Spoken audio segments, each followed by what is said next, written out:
Haunting Polaroid discovery.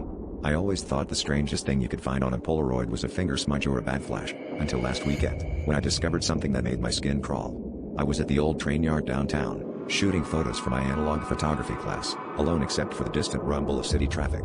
The first couple of pictures were normal, but then, in the third shot, I noticed a blurred figure standing behind me in the glossy white frame. I froze, spinning around, but there was only the rusted skeletons of boxcars and the echo of my own heartbeat.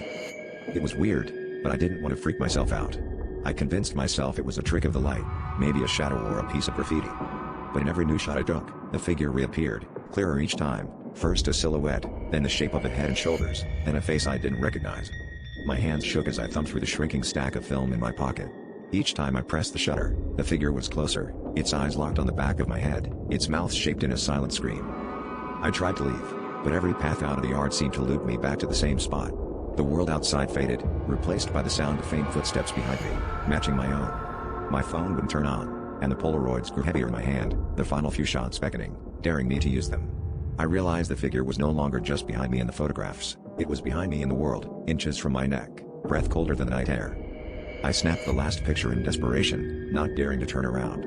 As the film developed, I saw my own terrified face, and behind me, the figure's hands stretching for my shoulders, its face a perfect mirror of my own. Now, I'm trapped in this endless loop, the Polaroid camera jammed with the evidence, my only connection to the world outside. If you find these photos, don't look too closely. And whatever you do, don't finish the roll.